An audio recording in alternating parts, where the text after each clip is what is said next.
Sudah bergabung bersama kami analis Timur Tengah, ada Ibu Tia Mariatul Kiptiah. Selamat siang Ibu.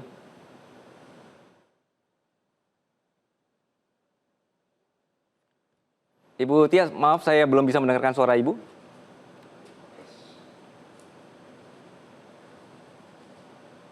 Maaf, selamat Ya, siang Mas Anggi.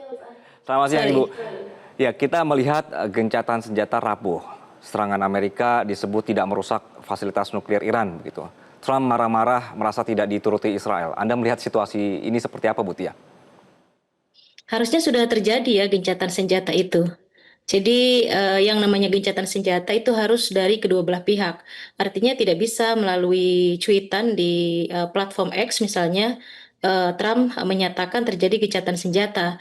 Jadi Iran harus menyetujui, kemudian Israel harus menyetujui, mereka duduk bersama dalam meja perundingan, kemudian ada poin-poin yang disepakati dan baru terjadi gencatan senjata.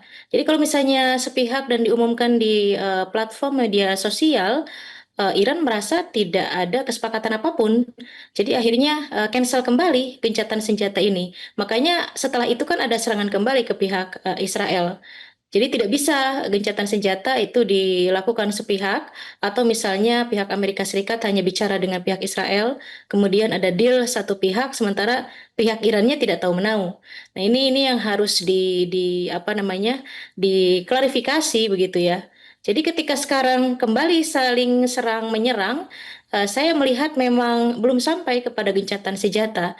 Adanya poin-poin yang tidak disepakati, entah itu dari pihak Israel ataupun dari pihak Iran, Mas Anggi. Ya, Ibu melihat Trump kecele dengan kondisi seperti ini, Bu? Bukan persoalan kecil ya, saya pikir ya.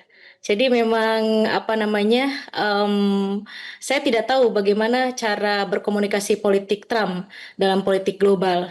Sangat berbeda sekali dengan para pendahulunya dari Partai Demokrat misalnya dengan Biden ataupun dengan Obama yang sangat nampak itu soft.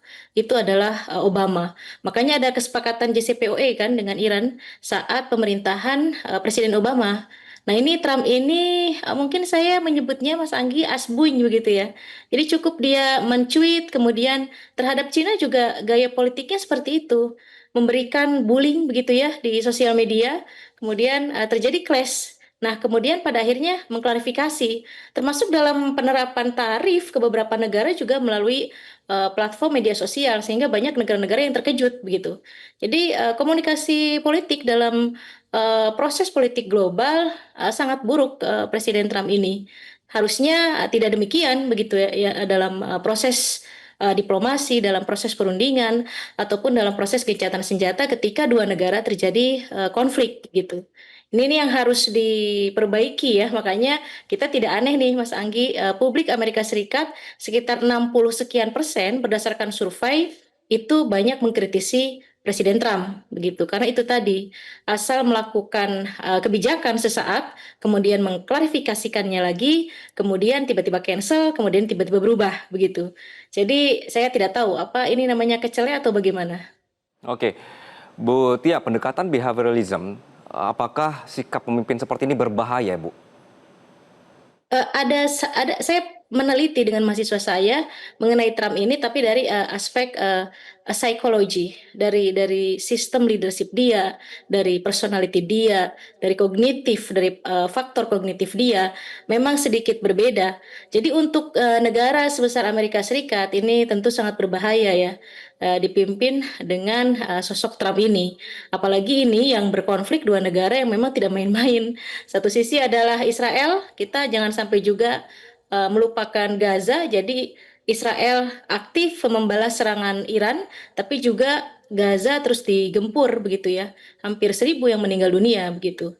Jadi dua negara ini sangat-sangat kuat di Timur Tengah. Satu sisi lagi adalah Iran. Iran walaupun di bawah sanksi Amerika Serikat dan ekonominya tidak sebaik saat mereka menjadi aliansi Amerika Serikat saat ini, saya tidak mengatakan buruk, tapi memang tidak sebaik pada masa Pahlavi misalnya. Tapi Iran ini mempunyai aliansi yang cukup kuat juga.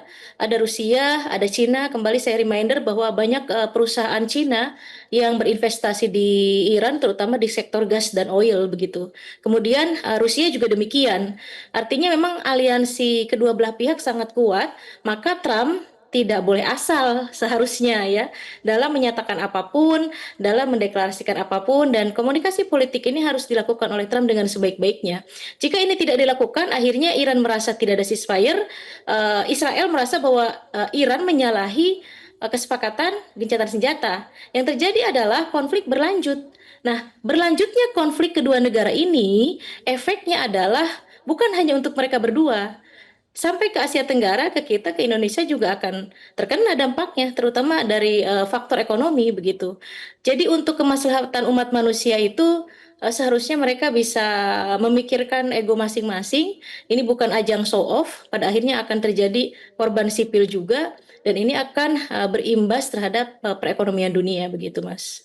Baik, Bu Tia, kita melihat perkembangan dari 6 jam terakhir ini, Bu ya. CNN dan New York Times ini menyebut serangan Amerika ke Iran kemarin ini tidak berhasil merusak. Tentu Trump marah sekali soal laporan media ini. Apakah menurut Anda Amerika ini tidak hati-hati ketika meluncurkan serangan sehingga mereka bisa tidak tahu bahwa muatan nuklirnya sudah dipindahkan terlebih dahulu dan lokasinya juga memiliki pertahanan alam yang kuat sehingga meminimalisir dampak serangan, Ibu? Ini permainan intelijen sepertinya ya. Ya ini menunjukkan kalau memang media sekelas New York Times itu sudah meripot bahwa mereka sebetulnya tidak berhasil menyerang fasilitas nuklir Iran, ya artinya ini kegagalan intelijen Amerika Serikat begitu. Jadi lagi-lagi ini kepemimpinan Trump akan disorot oleh pertama publik Amerika Serikat sendiri, kedua oleh dunia internasional. Kita melihat nanti pada next election apakah partai Republik di mana Trump tempat bernaung itu akan kembali menang, atau insiden beberapa kegagalan Trump ini termasuk juga dalam tarif, dalam ekonomi, dalam menyelesaikan berbagai konflik, dalam supportnya terhadap Israel, termasuk konflik Israel dengan Iran ini, dan Amerika tiba-tiba masuk dan join dan terlibat dalam konflik ini, padahal publik Amerika Serikat sendiri sudah mengkritisi Trump untuk jangan sekali-kali join dalam konflik ini, tapi Trump tetap melakukan itu walaupun tidak berhasil misalnya. Ini akan berefek terhadap popularitas Partai Republik, Mas Anggi. Baik, Ibu Tia, terakhir kali kita berbincang adalah seputar bahwa ini sangat bahaya sekali kalau Iran menyerang balik ke pangkalan-pangkalan Amerika terdekat di wilayah sekitar gitu, negara-negara Arab gitu. Ya, Nah, kita melihat sudah terbukti ternyata ya, Iran berani melancarkan serangan ke Qatar begitu.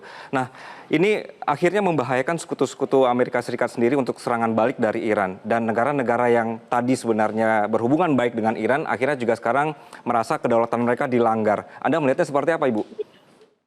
ini ada sedikit complicated, Mas. Saya jujur ya, beberapa analisis saya banyak yang benar, tapi ketika target pertama adalah Qatar, saya kaget. Jujur saja saya kaget, Mas.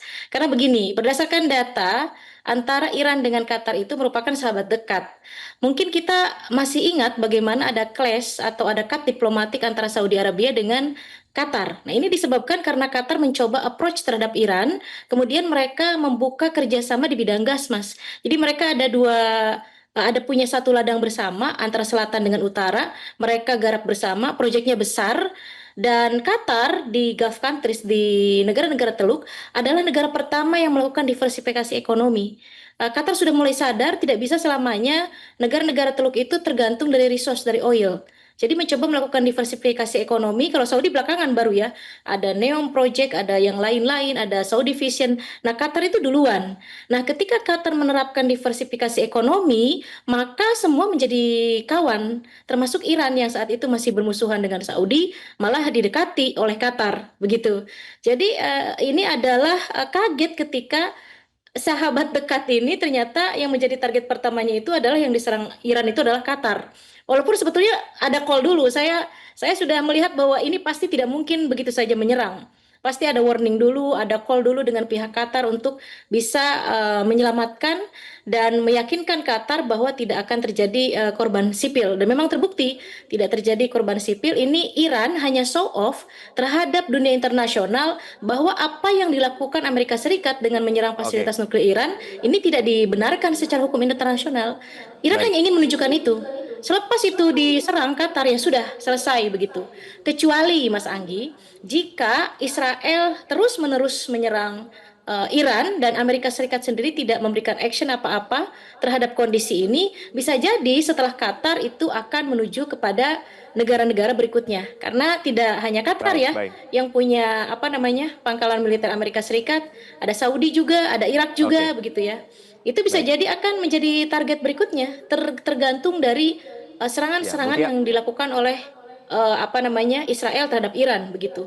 Nah, jadi Baik. Gulf countries ini saat ini sedang baik-baik saja dengan Iran, tapi satu sisi dia menjadi aliansinya Amerika Serikat. Ini complicated jadinya, Mas. Oke, Bu Tia, ini sungguh menarik sekali untuk terus kita lihat ya dinamika yang terjadi di lapangan. Kita mendapatkan bumbu baru bahwa Trump akhirnya juga marah akhirnya sama Israel. Tentu ini akan menjadi posisi yang tidak baik buat Israel sendiri. Baik, analis Timur Tengah Tia Mariatil Kiptiah, terima kasih Ibu atas perspektifnya di siang hari ini. Jelajahi cara baru mendapatkan informasi. Download Metro TV Extend sekarang.